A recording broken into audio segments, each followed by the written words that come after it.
여러분들에게 주실 줄로 믿습니다. 우리 하나님께 영광의 박수를 다시 한 번 더.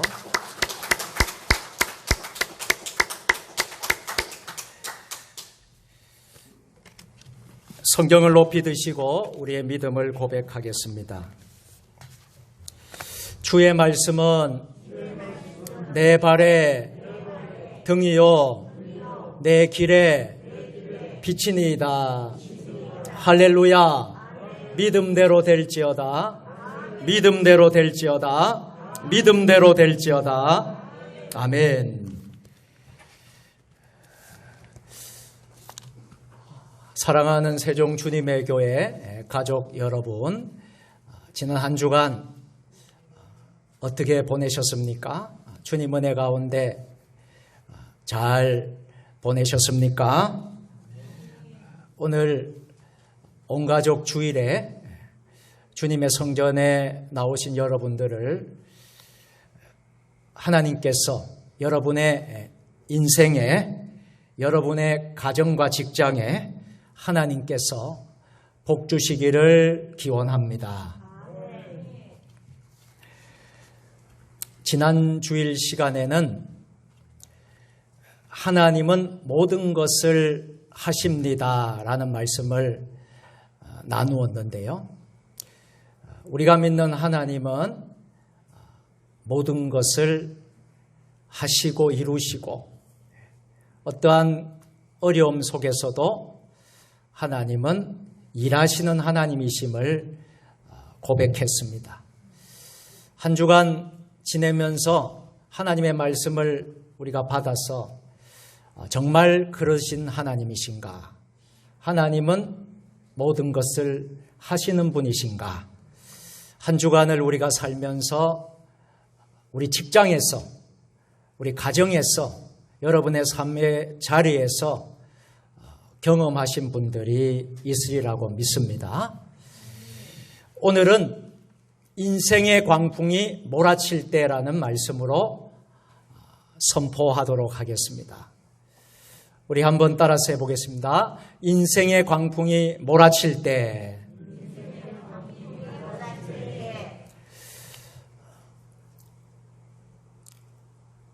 우리는 오늘 본문을 통해서 사도 바울의 삶의 여정들을 우리가 배우게 됩니다.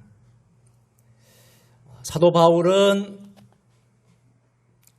신약 성경 27권 가운데 13권을 기록할 정도로 특별히 오직 예수, 엔크레세토 인 크라이스트, 예수 그리스도 안에서의 중심의 신앙을 가지고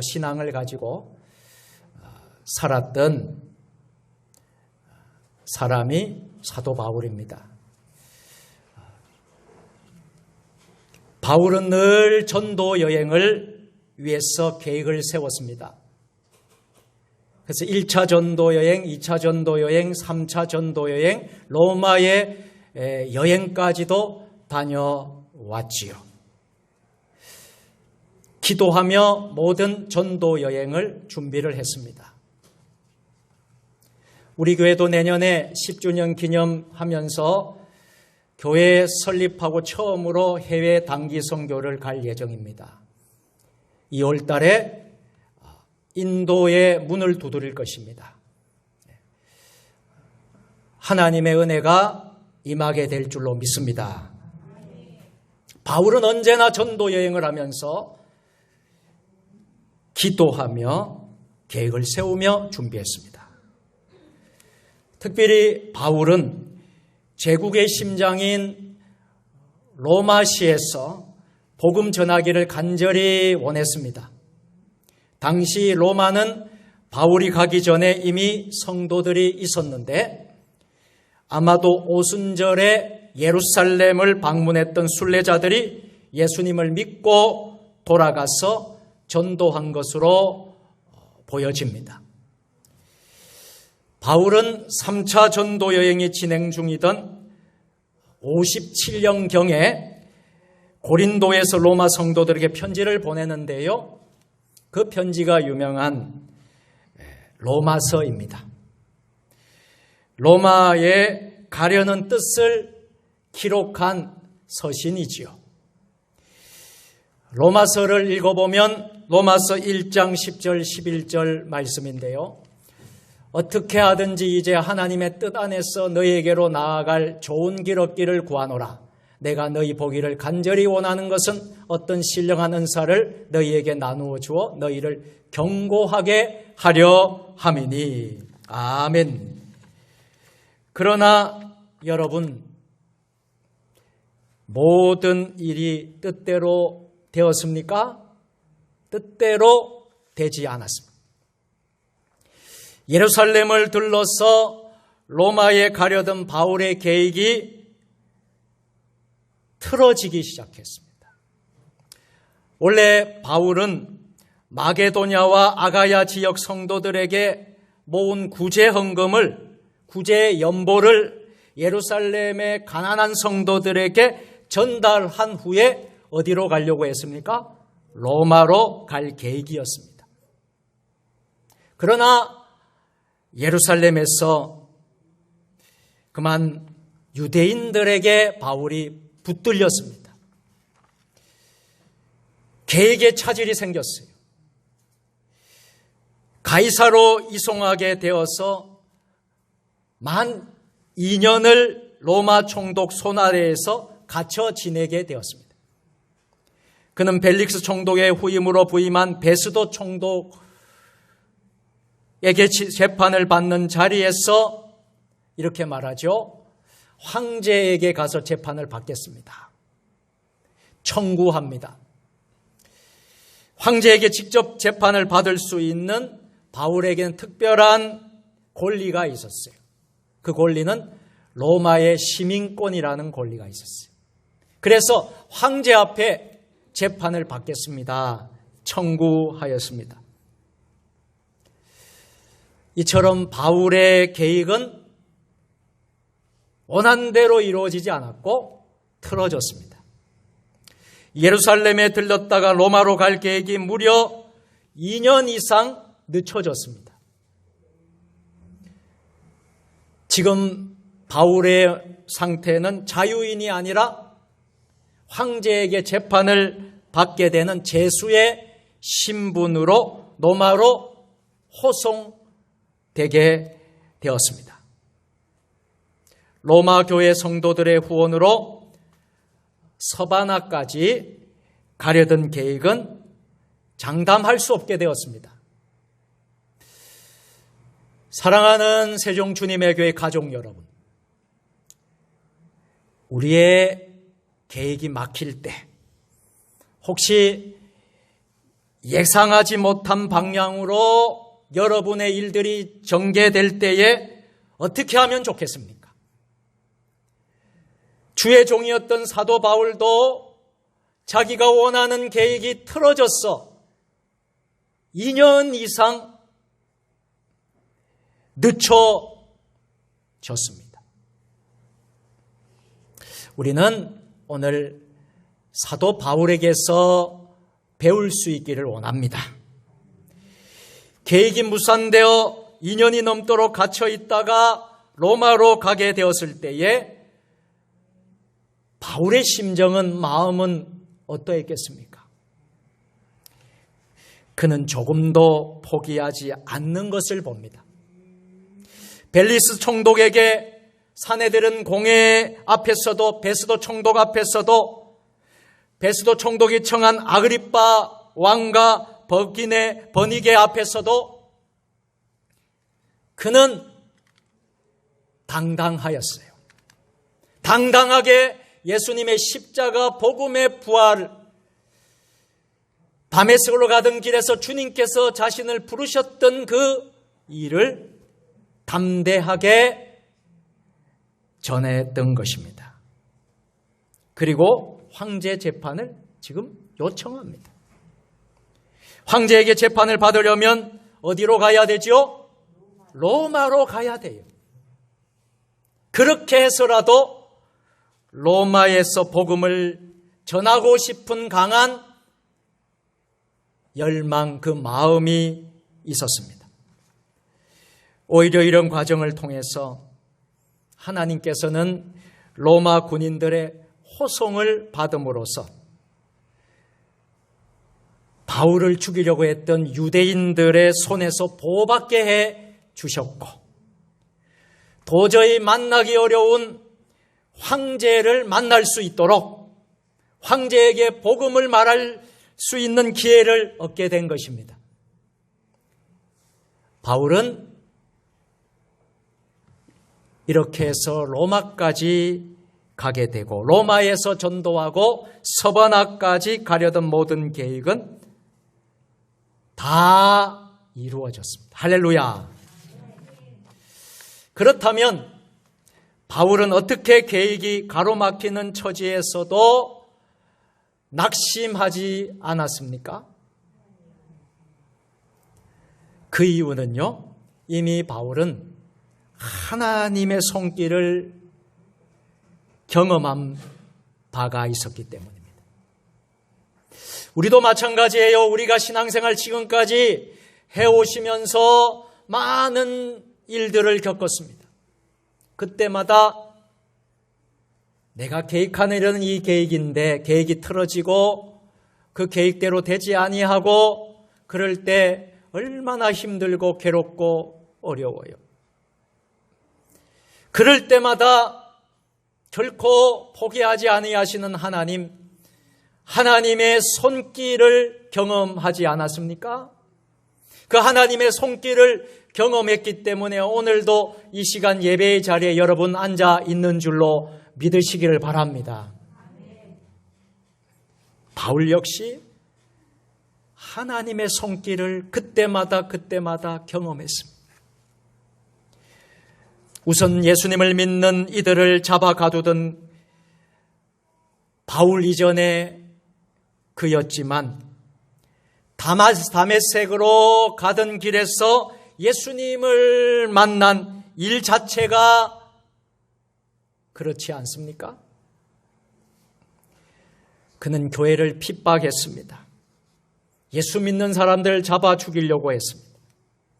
그래서 유대 지도자들에게, 유대인들에게 신임을 받아서 성공한 랍비가 되기를 원했을 것입니다. 그러나 우리 예수님께서는 그의 인생을 조금만 바꾸신 것이 아니라 완전히 어떻게 했습니까? 뒤집어 놓으셨어요. 그의 인생 전체를 바꾸어 놓았어요. 인생의 터닝 포인트가 되었습니다. 인생의 전환점이 되었어요. 다메섹 사건 이후에 그는 그의 인생이 완전히 뒤집어졌어요. 그를 예수님의 복음 전도자가 되게 하신 분이 누구십니까? 하나님 아버지. 또 전도여행을 할 때마다 얼마나 힘들었겠습니까? 전도여행 가면 여러분 얼마나 힘들고 연을 만납니까? 내년에 여러분 인도를 한번 가보십시오. 인도의 환경이 여러분 우리처럼 그렇게 좋은 환경이 아닙니다. 여러분 그곳에서 우리가 여러분 선교를 하고 우리가 교회 봉헌 예배를 드려야 될 텐데 얼마나 힘들겠어요? 어려운 일들이 있겠습니까? 그러나 바울은 어려울 때마다 힘들 때마다 하나님의 손길을 체험했어요. 한 번은 바울이 아시아에서 사역하기를 간절히 원했습니다. 그런데 주님의 영이, 하나님의 영이 막으시는 거예요. 거기에서 선교하지 말고 하나님이 환상을 보여주시는 거예요. 드로아에서 환상을 통하여 아시아와 정반대 지역인 어디로 갑니까? 마게도니아로 가게 하시는 거예요. 주님의 손이 개입한 결과는 어떠했습니까? 최고의 최선의 열매로 다가왔습니다. 여러분 분명히 기억하시길 바랍니다. 주님의 손이 여러분을 붙드시고 여러분에게 개입하시면요, 하나님은 조금만 여러분들 주시는 게 아니에요. 최고의 베스트로 최고로 여러분들에게 주시는 하나님이신 줄 믿습니다. 사도 바울은요, 예수님을 만났습니다. 예수님을 만난 이후에 사도 바울은 자랑스럽게 여기던 모든 것을 배설물처럼 여겼어요. 자기가 가진 지식, 능력, 언어, 모든 것들을 배설물처럼 버리고 예수님을 아는 지식을 가장 고상하게 여겼습니다. 철저한 예수님의 사람으로 살았습니다. 우리 세종 주님의 교회 가족 여러분들이 저는 철저한 예수님의 사람들로 살기를 축원합니다. 조금만 바뀌는 게 아니에요. 여러분의 삶 전체가 여러분 바뀌어지기를 주님의 이름으로 축원합니다. 자신의 삶에 개입하셔서 방향을 바꾸신 주님을 바울은 원망하지 않았어요. 아시아로 가는 길을 막으신 예수님께서 마게도니아로 인도하신 일도 그러하였습니다. 여러분, 마게다의 첫 성이 어디였습니까? 빌립보 성이었죠. 여러분, 빌립보에 갔을 때 어떤 일이 벌어집니까? 아주 유명한 사건이 벌어지죠.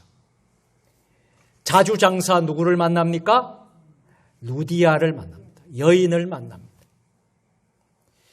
그리고 빌립보 감옥의 간수들이 많은 사람들이 구원을 받는 역사가 일어납니다.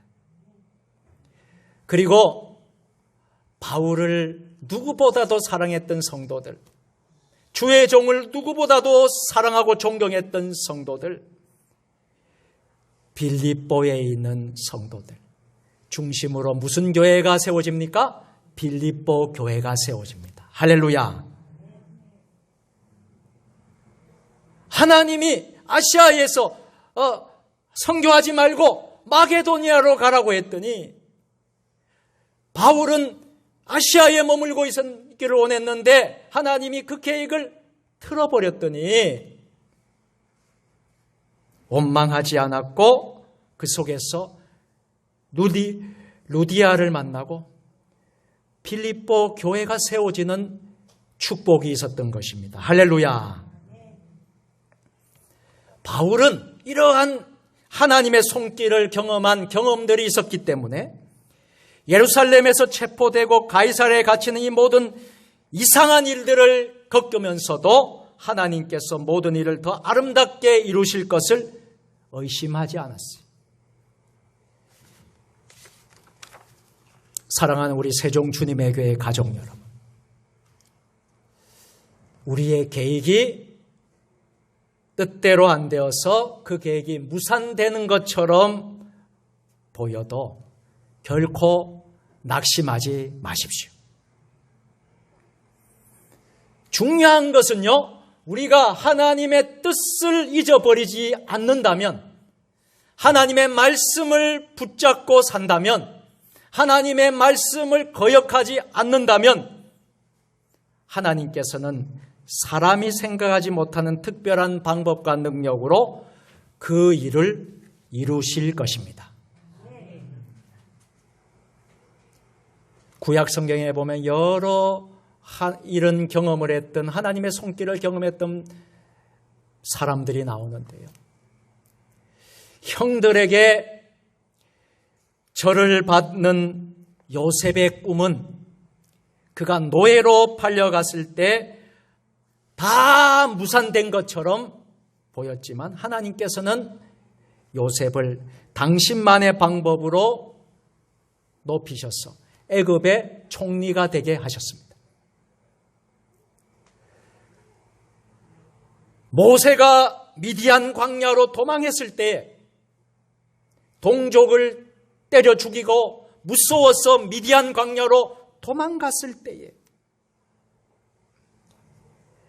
이제는 민족의 구원을 계획하는 계획이 다 무산된 것처럼 보였으나 하나님께서는 당신만의 방법으로 모세를 사용하셔서 이스라엘의 지도자가 되게 하셨고, 이스라엘이 애굽에서 종살이하던 이스라엘을 출애굽하게 하셨습니다.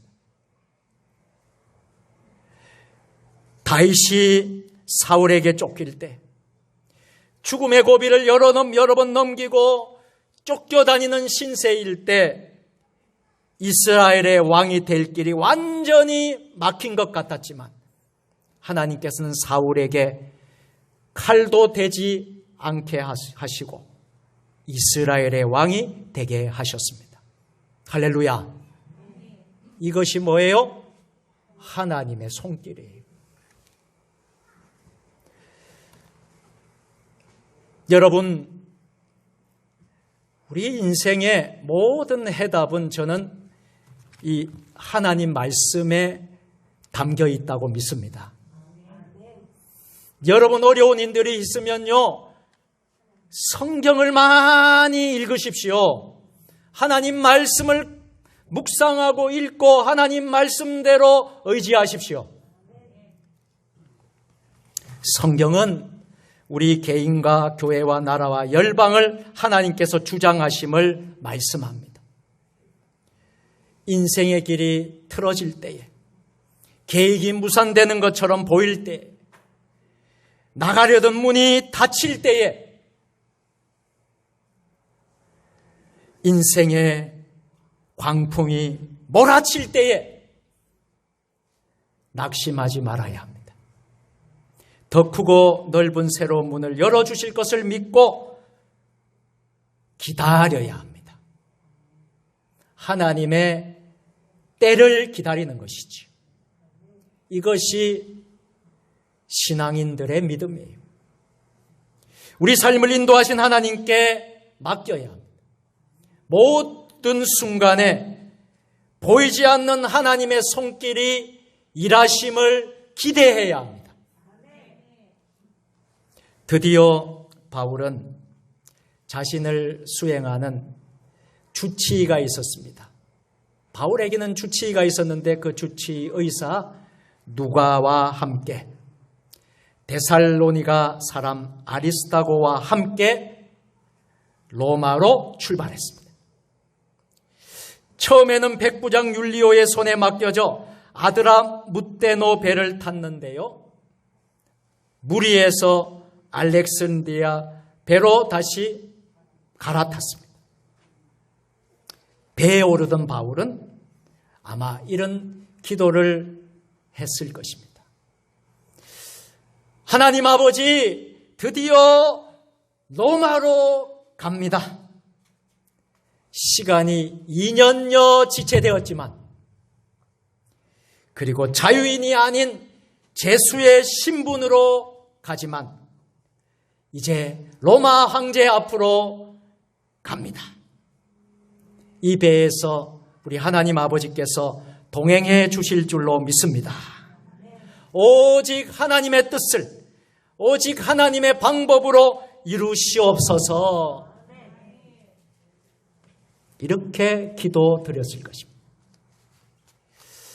사랑하는 세종 주님의 교회 가족 여러분, 우리도 이런 기도와 함께 우리의 인생을 살기를 원합니다.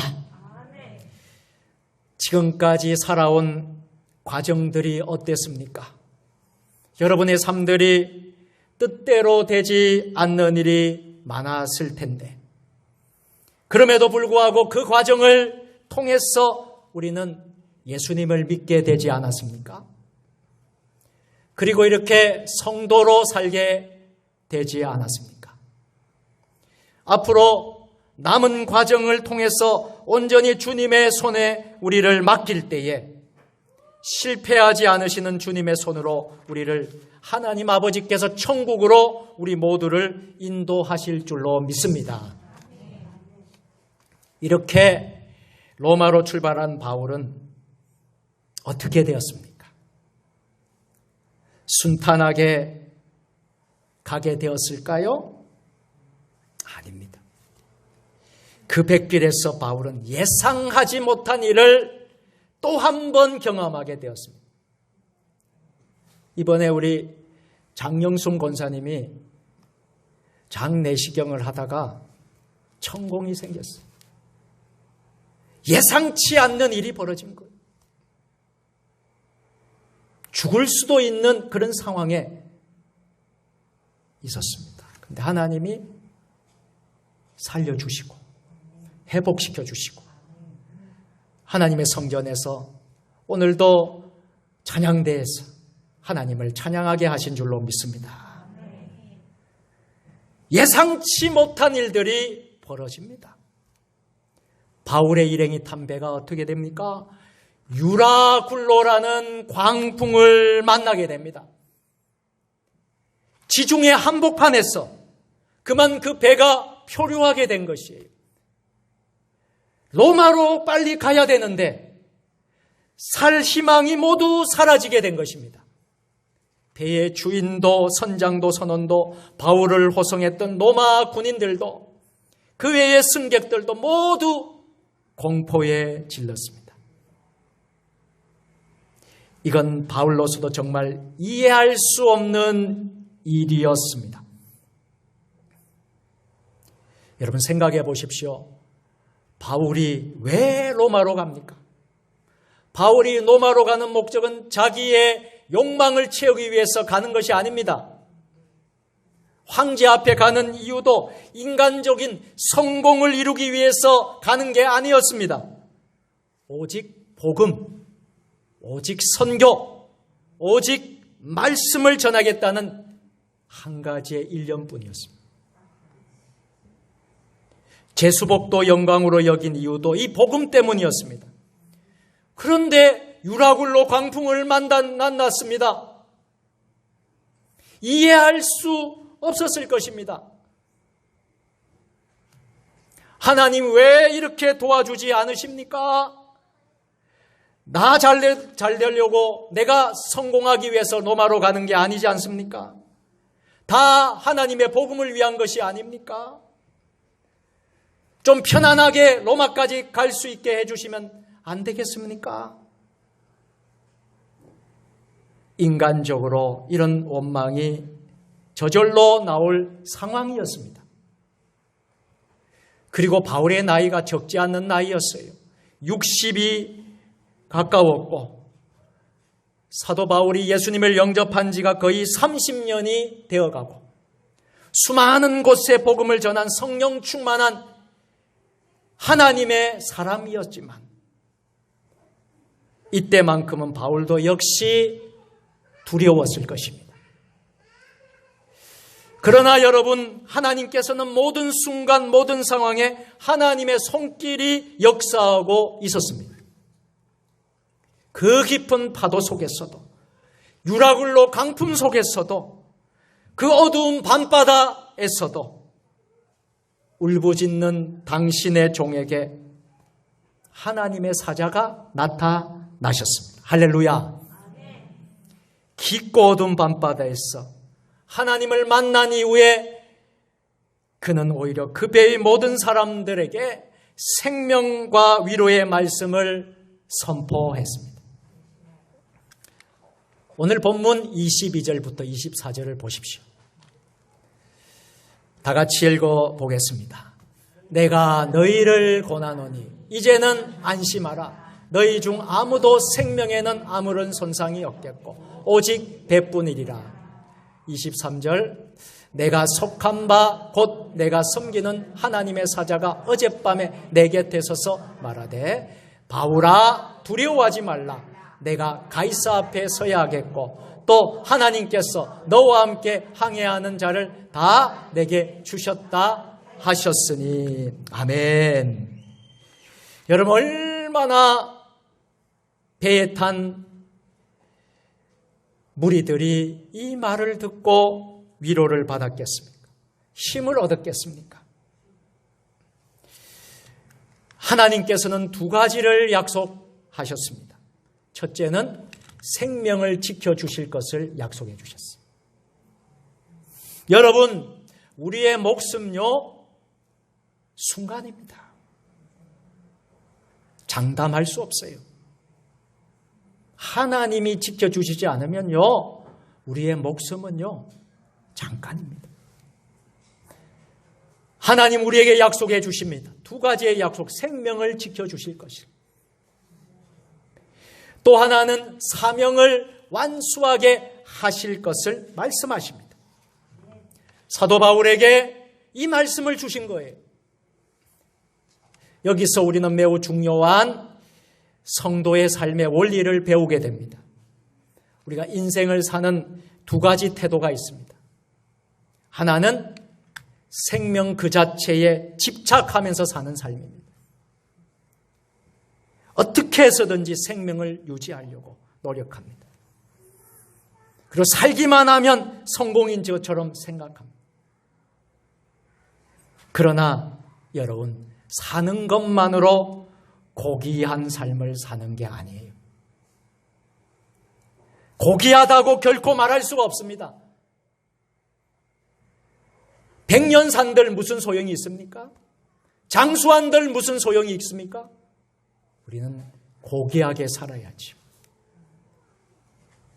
생명 그 자체에 집착하는 삶입니다. 그렇게 사는 것만으로 여러분 되는 게 아니에요. 생명의 그릇이라고 한번 생각해 보실까요? 이 생명의 그릇 안에 오물들이, 냄새나고 더러운 것들이 그릇에 가득하다면 그 생명은 죽는 것보다 못한 저주가 될 것입니다. 그런가 하면 인생을 사는 또 한 가지의 태도는 생명이라는 그릇에 채울 내용물에 마음을 쏟는 삶입니다. 살아있다는 것 자체보다도 그 생명을 통해서 무엇을 위해서 사는가, 무엇을 하면서 사는가에 관심을 두는 삶이에요. 살아있는 이유가 사명 때문이라는 거예요. 사명 때문에 사는 사람들은 고귀한 삶을 사는 거예요. 하나님께서는 바울이 살아야 할 이유가 있었어요. 그 이유는 로마 황제 가이사 앞에 서야 할 사명이 있었기 때문에. 이런 말이 있습니다. 사명이 있는 자는 죽지 않는다. 한번 따라서 해볼까요? 사명이 있는 자는 죽지 않습니다. 여러분들이 살아있는 이유는 뭐가 있기 때문에? 사명이 있기 때문에. 로마 황제 가이사 앞에 서야 할 사명 때문에 어떠한 광풍에서도 광풍이 심하게 몰아치라도 하나님이 구원해 주실 것을 믿었던 것입니다. 우리도 이러한 태도로 우리의 인생 항해를 계속할 수 있기를 원합니다. 그리고 그 과정에서 계획이 무산되고 광풍을 만날 때도 결코 낙심하지 않길 바랍니다.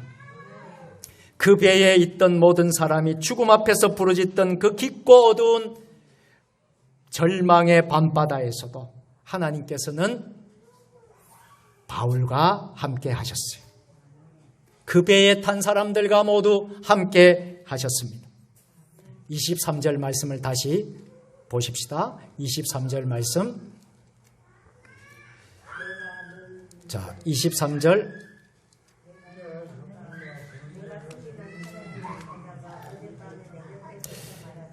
제가 다시 읽어드리겠습니다. 내가 속한 바 곧 내가 섬기는 하나님의 사자가 어젯밤에 내 곁에 서서 말하매. 바로 이것입니다. 그 깊은 어두운 밤에서 하나님이 함께 해주셨다. 곁에 해주셨다는 거예요. 힘을 내세요. 힘을 내세요. 주님이 손잡고 계시잖아요. 주님이 나와 함께함을 믿는다면 어떤 고난도 견딜 수 있잖아요. 아멘. 하나님이 그 순간에 손길로 붙잡아 주셨어. 선원, 선장, 선주, 로마 군인, 승객 모두의 지도자가 될 수 있도록 바울과 함께 해 주셨습니다. 그래서 포로하던 배는 오늘날의 유럽 남부 지중해 섬 몰타, 이 몰타 지역인 밀레데 섬에 안전하게 도착하게 됩니다. 그래서 그 섬에 바울이 복음을 전했습니다. 그렇다면 왜 하나님께서 계획을 무산시키거나 방향을 돌리시겠습니까? 왜 때로 광풍을 몰아치게 하시겠습니까? 독일의 유명한 저명한 신학자이고 설교가였던 칼 하임이 이런 고백을 했습니다.